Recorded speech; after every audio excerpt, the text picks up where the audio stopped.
Bueno, buenas tardes. Los que ya se están conectando a la clase, por favor, pongan su asistencia en el chat.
Bueno, pues buenas tardes. Vamos a comenzar con la sesión, la primera sesión de la semana, que es la sesión número 27, una historia de México. Bueno, vamos a, como bien recuerdan, la última clase analizamos a través de dos sesiones el gobierno de Andrés Manuel López Obrador, desde el punto de vista político, desarrollo social, pero hay situaciones económicas que es el resultado de un trayecto de algunas décadas que trae como consecuencia el nivel de rezago económico que hoy estamos viviendo. No es simplemente una situación ajena o exclusiva a este presidente actual. Para hacer una valoración justa, equitativa respecto a por qué nuestra economía está en este trance de dificultad, pues debemos analizar las condiciones anteriores que pasaron a lo largo de los años, las décadas anteriores con los anteriores gobernantes, ¿no? Eso hay que analizar. También me gustaría comentar que cuando les doy a admitir, hay algunas personas, he estado eliminando a varios que no son de la escuela antes de, y en el caso de hoy, por ejemplo, no me parecía tan sospechosa la persona que estaba ahí en la sala de espera, pero estaba identificado solamente con iniciales. Entonces ya saben que la instrucción por parte del colegio es que puedan identificarse con su nombre y apellido y fotografías. Así que, bueno, pues aquellos que se les olvide o entren con estas condiciones, bueno, pues serán, pues, eliminados. Tienen que entrar con el nombre correcto.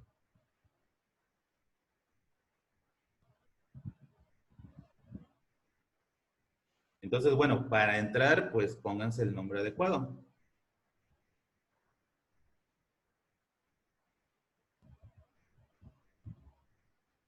¿Qué pasó, Vero? Te activo el micrófono.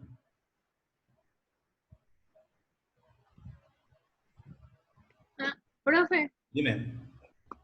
a ver, es Gerardo Pineda, Lima Pineda, pero se tuvo que cambiar las iniciales por indicaciones del Cordi Pavón, porque estaban molestando a Gael Ujú. en una clase anterior y se habían copiado igual la misma nombre y la misma foto. Entonces Gael, el original, se tuvo que cambiar a iniciales. Ok, entonces, a ver si es posible, por favor, que le comuniquen que vuelva a solicitar entrada y le doy entrada. ¿Sale? Ok, ok, Y gracias. muchas gracias, Vero. Sí.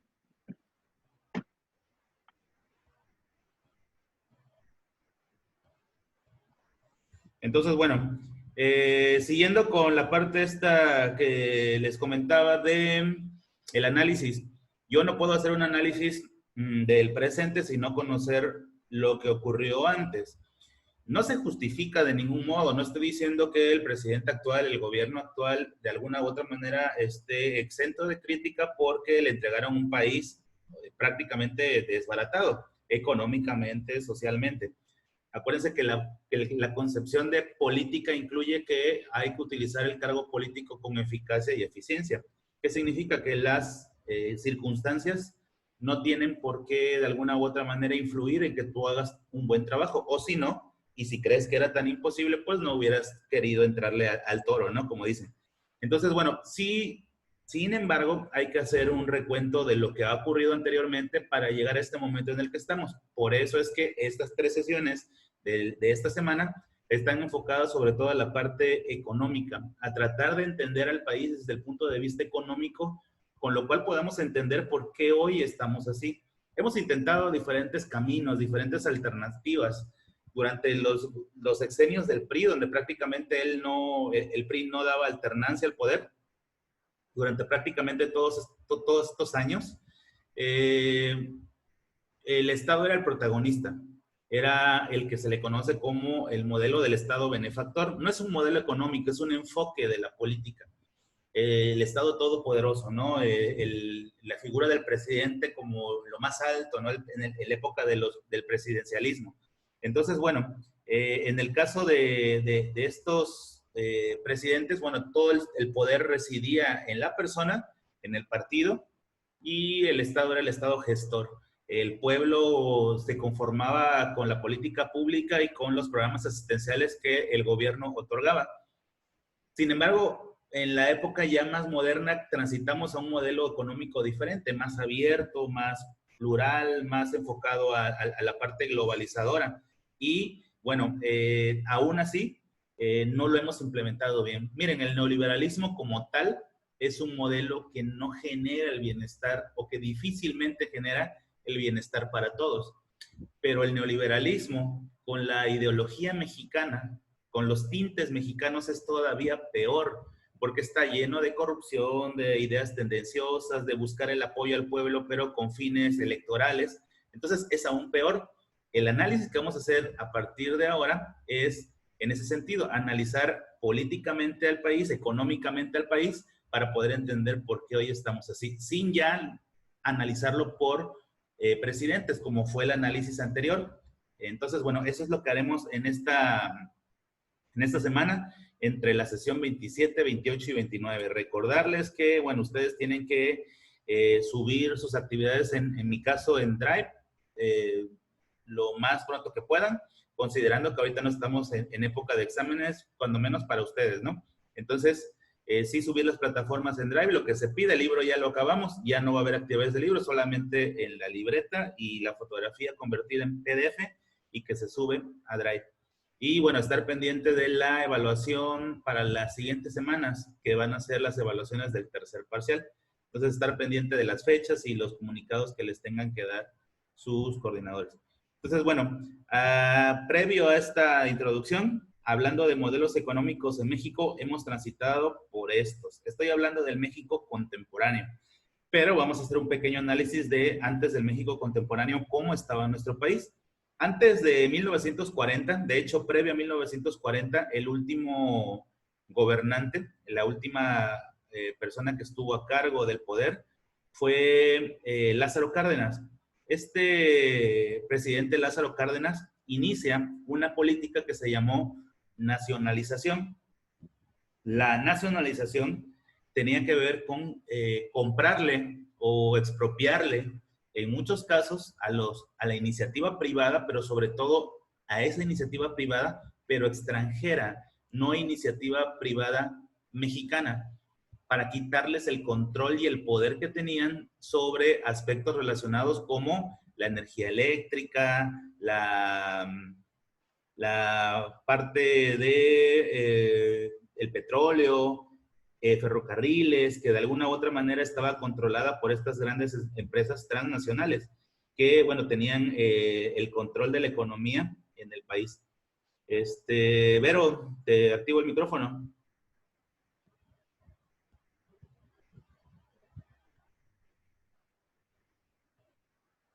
¿Por qué? ¿Qué hice? No, no quería la palabra. Ah, es que vi que alzaste la mano otra vez. No, perdón. No, no, no la tengo alzada, pero bueno. Bye. Gracias. Sí, cierra el micrófono.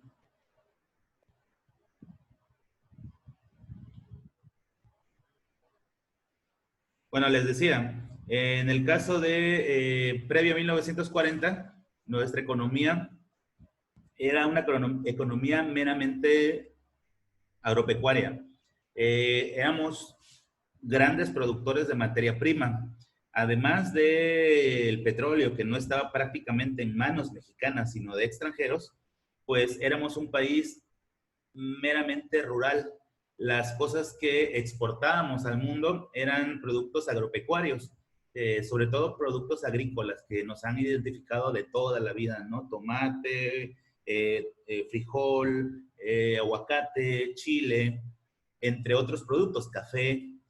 También la carne mexicana, sobre todo la porcina, el ganado vacuno, era también motivo de exportación. Sin embargo, a partir de 1940, antes de 1940, con el presidente Lázaro Cárdenas, comienza una política que se llama política de nacionalización. En esta política de nacionalización son comprados o incautados los medios productivos en manos de extranjeros, y entonces ahora el Estado, el Estado mexicano ahora administra tales empresas y tal riqueza. Ahí comienza la historia moderna de nuestro país, gracias a la política de nacionalización de bienes por parte del presidente Lázaro Cárdenas. ¿Por qué en algunos casos se le aplaude a Lázaro Cárdenas y se critica tanto, por ejemplo, que en el gobierno actual se pretenda o se trata de defender mucho el bien privado?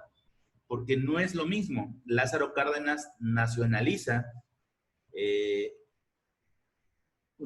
recursos económicos mexicanos, pero que estaban siendo explotados por extranjeros, sobre todo por Estados Unidos. Y en el caso de la actualidad, hemos estado defendiendo, o muchas personas han estado defendiendo la propiedad privada por parte del Estado o ante el Estado, porque ahí estamos hablando de nuestra sociedad, ya no estamos hablando de un extranjero que está aprovechándose de los recursos mexicanos, aquí estamos hablando de iniciativas o amagos de iniciativas en donde el Estado puede tener injerencia sobre medios productivos privados, ¿no? Y es por eso la defensa que ha ocurrido en algunos lugares, en algunos momentos en las últimas semanas o meses. Entonces, bueno, a partir de 1940, y aquí empieza el gráfico de que tienen a su lado izquierdo, comienza la vida del México contemporáneo. Ya transitamos de ser un país meramente productor de materia prima, de productos agropecuarios, y ya nos convertimos en un país que, además de eso, está entrando, está haciendo el tránsito hacia la industrialización. Entonces, a partir de 1940 comienza un modelo en México que se conoce como sustitución de importaciones. Es aquí, a partir de este momento, en donde tomamos nota. Estas clases en donde voy a explicar sustitución de importaciones, desarrollo estabilizador, desarrollo compartido, desarrollo acelerado y el modelo neoliberal, que son prácticamente 5 modelos que hemos experimentado en nuestro país en épocas modernas, va a traer como resultado un trabajo evaluativo para el tercer parcial. Este trabajo valdrá 20%. El otro 40% son todas las sesiones que tienen en Drive, que son las evidencias de clase numeradas por sesiones. Ya sacaremos la cuenta, pero van a ser alrededor de 14 de este último parcial, considerando que en esta semana llegamos hasta casi 30, ¿no? 29. Entonces, eso será el 40%, las actividades que han subido a Drive. Se va a ponderar que las entregaron a tiempo, la calidad de la evidencia que están subiendo, etcétera, lo que ya habíamos acordado. 20% va a salir de este trabajo, es un cuadro comparativo entre los diferentes modelos económicos. Por eso les pido que sus notas vayan enfocadas a preparar la información que va a traer como resultado la elaboración de un cuadro comparativo. Debe de salir de las clases, no es simplemente irme a una fuente y de ahí buscar la manera de utilizar esa información, debe de ser a través de este proceso de educación a distancia. Entonces, empecemos con el modelo, el primer modelo que vamos a analizar, sustitución de importaciones. Entonces, a partir de acá, vamos tomando las notas pertinentes. Este modelo de sustitución de importaciones toma su nombre porque se pretendía que el país dejara de tener una dependencia extranjera para, sobre todo, productos industriales. A ver, nuestro país casi siempre, a lo largo de toda nuestra historia, hemos sido autosuficientes en materia prima. A excepción de algunos periodos en donde importamos, por ejemplo, azúcar de Cuba, porque por alguna razón los ingenios mexicanos no fueron capaces de satisfacer la demanda interna, salvo excepciones, al menos el consumo de alimentos, sobre todo, a nivel nacional es autosuficiente y el excedente se exporta. Pero no es así el caso de automóviles, televisiones, radios, productos electrónicos, ahora telefonía, sistemas computacionales, ¿sí? Todo eso tenemos un déficit. Ahí sí tenemos que importar. Este modelo a partir de 1940 tenía la intención de dejar de comprar en el extranjero productos industrializados. ¿Cómo lo hacemos? Pues tenemos que crear nuestra propia industria. Y es a partir de 1940 cuando se impulsan escuelas, sobre todo las de nivel medio, medio superior y superior, para que los alumnos al ir a la escuela también obtengan información técnica y con esa información técnica poder ser capaces de incorporarse inmediatamente al sector productivo. Por esa razón es que hasta hoy en día siguen existiendo escuelas secundarias, por ejemplo, en México, que tienen carreras, que tienen formación tecnológica, por ejemplo, en mecánica, por ejemplo, carpintería, ¿sí? Por ejemplo, refrigeración, porque de alguna u otra manera teníamos que prepararnos para ese nuevo modelo en donde no iba a haber importaciones. Ahora, nota importante a partir de aquí, ¿por qué México intentó modificar su modelo a sustitución de importaciones? La respuesta, y es parte importante de sus notas, es que en el mundo, a partir de 1939, estalló la Segunda Guerra Mundial. Y al estallar la Segunda Guerra Mundial, la industria de los países involucrados en la guerra, que eran los países desarrollados, pues prácticamente todos estaban en la guerra y por lo tanto dejaron de exportar. Por lo tanto, nosotros nos quedamos sin esos productos que importábamos de esos países desarrollados que ahora estaban en la Segunda Guerra Mundial. Y por esa razón, por esa necesidad, es que México tuvo que cambiar su política y tratar de implementar un modelo económico, un modelo productivo, en donde ahora fuéramos autosuficientes, pero también en el rubro industrial. Lejos de incluso vendernos productos los extranjeros, sobre todo Estados Unidos, que siempre ha sido nuestro máximo socio comercial, ahora necesitaba de nosotros incluso materia prima para poder echar, pero no materia prima cualquiera, no la clásica materia prima de siempre, productos agropecuarios. Los norteamericanos ahora necesitaban productos desarrollados a través de la minería y metalurgia para poder echar a andar su industria bélica. Vino el boom en la compra de acero y de algunos otros metales, de piezas, de engranes, y México se convirtió por una necesidad en un país que ahora tenía industria para satisfacer primero su demanda interna y es más, en algunas ocasiones, como en el caso con Estados Unidos, venderle también insumos para su industria bélica. Y es ahí donde México encuentra esta área de oportunidad para poder dar un paso hacia el frente y pasar a un México moderno. Es decir, vean cómo la circunstancia a nuestro alrededor nos hace movernos. Es un poco lo que siempre ocurre una y otra vez con la teoría de Darwin. Darwin, a pesar de que crea una teoría biológica desde otra área, pues nos dijo que el medio ambiente forzó a los seres vivos para que tuvieran que adaptarse a él, tuvieran que evolucionar, y aquel que no fue capaz de evolucionarse estaba condenado a la extinción. Eso mismo, pero en el ámbito político y económico sucedió en nuestro país. Tuvo que haber un evento a nivel internacional que nos hizo reaccionar y darle respuesta a esa necesidad dejamos de poder comprar productos industriales porque la industria de los países desarrollados se paralizó por la guerra. Muchos de los obreros incluso dejaron las fábricas y se fueron a tomar un fusil y a ponerse un uniforme militar para pelear. Y ante esa situación, nuestro país tuvo que echar mano de su propia industria.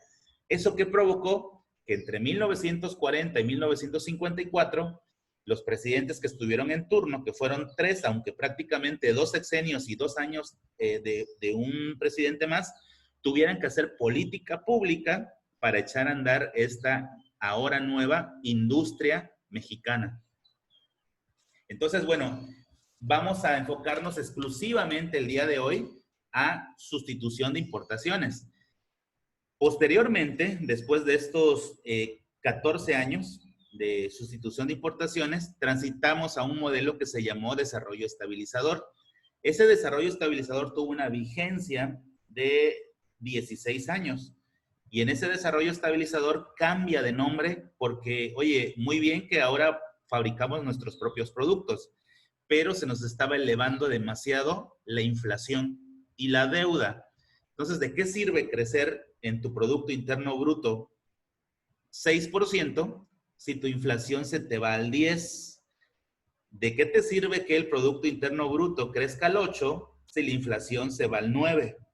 Entonces, además de crecer económicamente, aprendimos que teníamos que tener cuidado con la inflación y la devaluación del peso, porque no bastaba con crecer económicamente mucho, sino que hay que hacer un balance entre el crecimiento económico y la inflación. A ver, en otras palabras y en otros números. Con Enrique Peña Nieto hubo un año que nuestro país creció casi al 4%, pero la estadística final arrojó el dato de 2%. ¿Saben por qué? Porque en ese año también hubo inflación y esa inflación hizo que el valor de la vida, el coste de la vida, el costo de la vida se elevara a 2%. Entonces a ese 4 de más, del 0 para arriba, se le resta ese 2% de inflación. En realidad, el PIB real quedó en 2%. Entonces, bueno, eso es lo que vamos a analizar hasta ahorita. En la siguiente imagen de la derecha tienen el siguiente modelo, que es el desarrollo compartido. Este ya es exclusivamente de un presidente, en este caso Luis Echeverría Álvarez. Y el siguiente, el desarrollo acelerado, también exclusivamente de un presidente que es López Portillo. Y a partir de Miguel de la Madrid en el 82, nuestro país transita a un nuevo modelo que se llama neoliberalismo, que vamos a ver en realidad y a contrastar un poco las ideas del actual gobierno, en donde pues se hace creer o se quiere vender la idea de que el neoliberalismo es un ultra mal modelo. Para comenzar, no es un modelo económico, es una variante del liberalismo económico.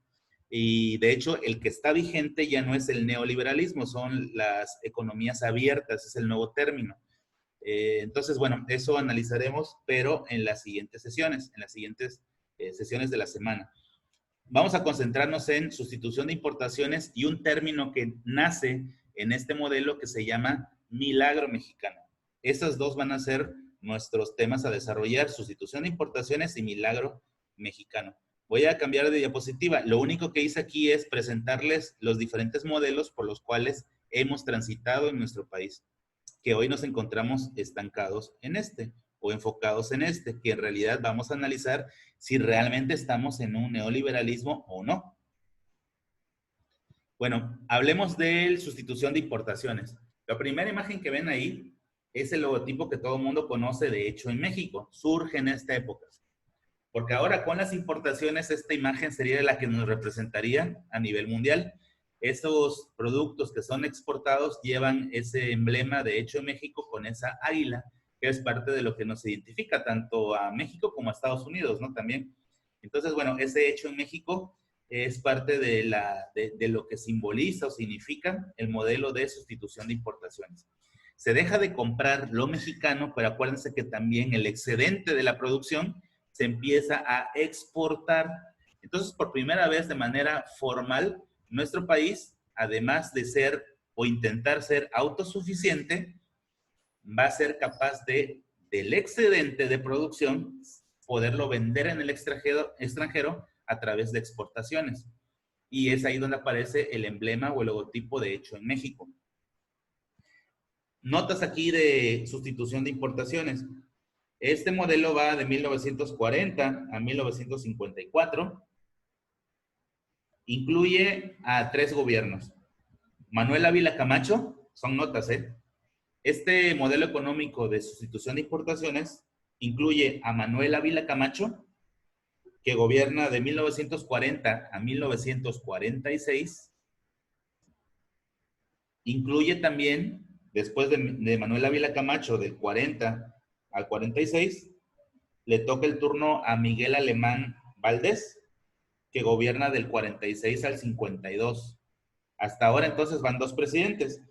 El último que mencioné fue Miguel Alemán Valdés, de 1946 a 1952. Y el tercero es Adolfo Ruiz Cortines. Este Adolfo Ruiz Cortines únicamente incluye 2 años de este gobierno, de 1952 a 1954, porque a partir de 1954 cambiamos de nombre de modelo, cambiamos ahora al modelo que mencionamos acá, de desarrollo estabilizador, este que está acá. Por eso, este último presidente, Adolfo Ruiz Cortines, solamente es del 52 al 54, ¿sí? Involucra a 3 presidentes, a 2 sexenios completos y únicamente 2 años del tercer sexenio. Es decir, dura 14 años, del 40 al 54. Datos acerca de este modelo de sustitución de importaciones. El primero de ellos, la economía crece 7.3% de Producto Interno Bruto en promedio.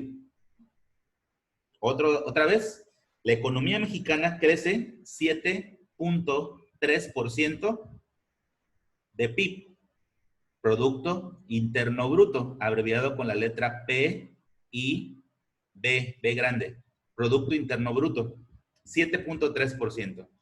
Y entonces, ¿por qué si la economía crece a ese ritmo? Porque nuestro país estaba teniendo inflación.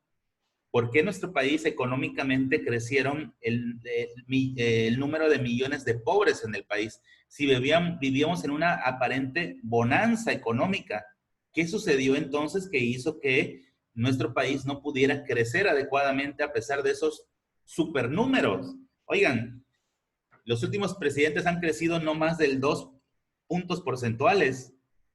En el actual gobierno hemos crecido el primer año 0 y vamos en un menos 3 puntos y fracción. Y hay que ver cómo acaba este año, porque únicamente se dieron datos del primer trimestre. Y aquí estábamos creciendo a ritmos de 7.3%. Cosa que tienen que entender ustedes. Es que el Producto Interno Bruto, el PIB, sí sirve. Trae como consecuencia que el Estado tenga dinero y con ese dinero pueda haber bienestar social. Se le inyecta dinero a la educación, al sistema de salud, a la seguridad pública, a la infraestructura, carreteras, caminos, puentes. Se ve el bienestar palpable. Crece la expectativa de vida como producto de los sistemas de salud, como producto de la buena alimentación, porque el país está opulento. Entonces, ¿por qué en nuestro país no se logra ver, no se conecta el Producto Interno Bruto con el bienestar social? Y la respuesta es que no se conecta porque nuestro país estaba viviendo un proceso de inflación. El precio de los productos de la canasta básica se elevó y nuestro país no tuvo la capacidad estratégica en la política y en la economía de mover los números de tal suerte que no nos impactara. Y por esa razón, a pesar de que el PIB fue alto, no hubo bienestar social.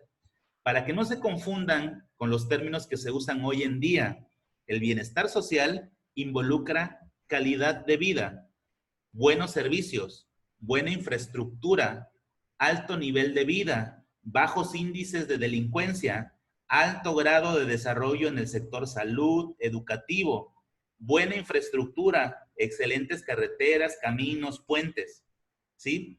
Y ese bienestar social es el resultado del crecimiento interno bruto. Entonces, ¿por qué nuestro país con esos números tan altos no fue capaz de transitar hacia allá? Y la respuesta es por malas políticas públicas, como casi siempre ha sido la historia de nuestro país.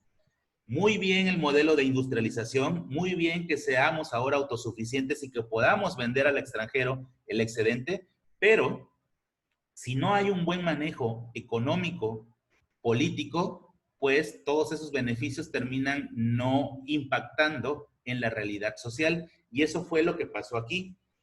Entonces, además de ese dato, otra nota acá es que la Segunda Guerra Mundial trajo para nuestro país un balance positivo.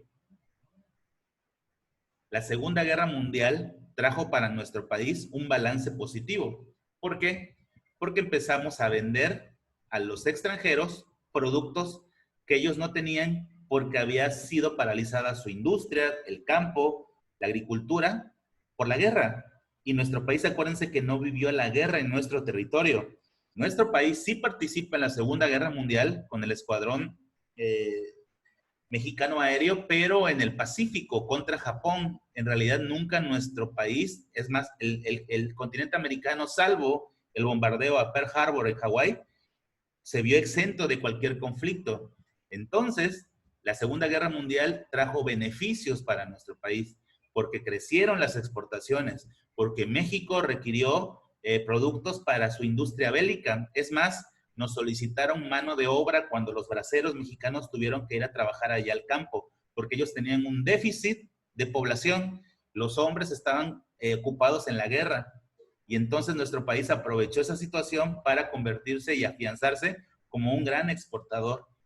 Entonces, bueno, la Segunda Guerra Mundial trajo beneficios para nuestro país por las causas y razones que ya les expliqué. Otra nota aquí es que la sustitución de importaciones es la consecuencia de la política de nacionalización.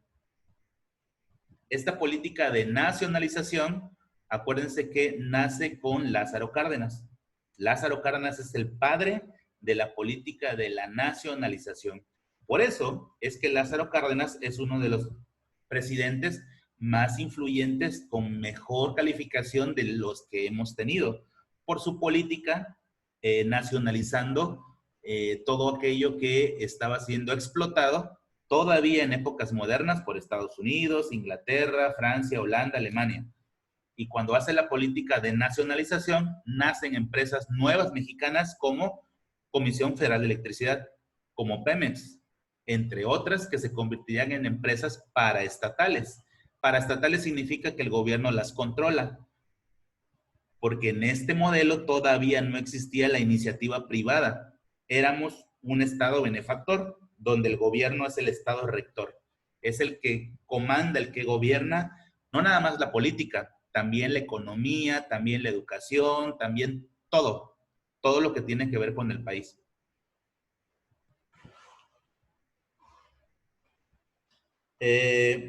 La siguiente nota es que nuestro país aplicó la teoría endógena y exógena.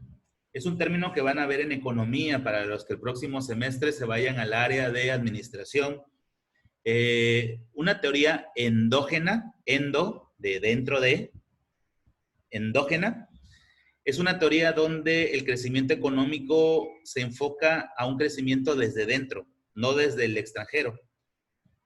Entonces, México aplica la teoría endógena, es decir, sustituyes las importaciones, creas tus propios productos, pero luego fuimos capaces de entrarle al modelo exógeno. El exógeno, a diferencia del endógeno, también le apuesta a un crecimiento económico al comercio exterior. ¿Y cómo se da esto? Con el excedente industrial que era capaz de satisfacer la demanda nacional y el resto se vende en el extranjero. Un ejemplo sencillo para que lo entiendan. Les voy a poner un ejemplo actual que es parte de ustedes para que lo logren entender. Todo el mundo conocemos la empresa de pan llamada Bimbo, Grupo Bimbo. De hecho, aquí en Veracruz tenemos una de las principales plantas. Bueno, la teoría endógena significa que Bimbo es una empresa del Estado o de inversionistas mexicanos, en este ejemplo, que se enriquece, se beneficia económicamente de lo que ocurre dentro del país a través de las ventas de sus productos a los mexicanos. Esa es una teoría de crecimiento económico endógena, es decir, al interior de los países. Pero Bimbo produce mucho, rebasa la demanda interna y tiene un excedente.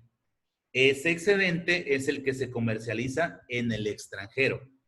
Y a esa teoría de desarrollo económico se le conoce como exógena. Es decir, que el crecimiento económico se va a dar gracias al comercio internacional. Pero nuestro país lo hizo en esos dos pasos. Primero, logramos estabilizarnos al interior y luego vendemos el excedente al extranjero. Entonces usó una estrategia económica de teorías endógenas y exógenas. Esa es otra nota más de este modelo económico, sustitución de importaciones. En este proceso ocurre el llamado milagro mexicano. El milagro mexicano es esto. Le cambié la diapositiva para que vean. Producto, primero, de la industrialización del país, hay un excedente en la producción que es capaz de poderse comercializar con el extranjero. En este modelo de sustitución de importaciones le quitamos el negocio del petróleo a Inglaterra y Estados Unidos y ahora creamos nuestra propia empresa petrolera que tendría el nombre a partir de ahí de Pemex.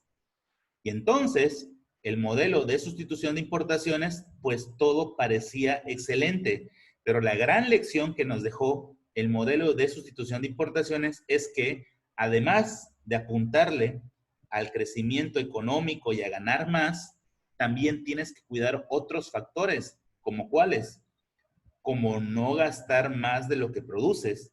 El Estado se convirtió en un Estado despilfarrador. Se crearon plazas de gobierno de manera increíble, nacieron cientos de miles de nuevos burócratas. El trabajo con eficiencia y eficacia que podían llevar a cabo 10 personas, ahora había 30 burócratas haciendo el trabajo que bien podrían hacer 10. Y esto estoy hablando en un ejemplo, pero eran miles. Se empezó a dar programas asistenciales sin ton ni son.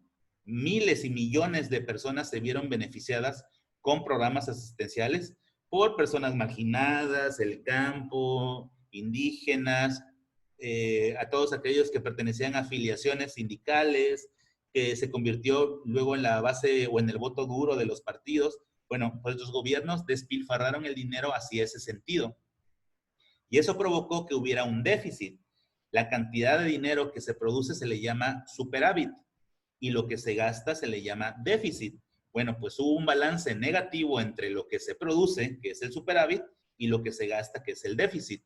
Gran lección, que el hecho de que produzcas mucho económicamente no significa que puedas despilfarrar, porque eso nos ocurrió y tendría su clímax años más adelante cuando el precio del petróleo se desploma y eso hace que nuestro país se quede en imposibilidad de poder pagar la deuda que se había adquirido, en imposibilidad de mantener los programas sociales que había estado manteniendo y nuestro país cayó en un embudo económico. Entonces nuestros libros de economía y de historia presumen el milagro mexicano, pero habría que analizar si realmente hubo un balance positivo o negativo.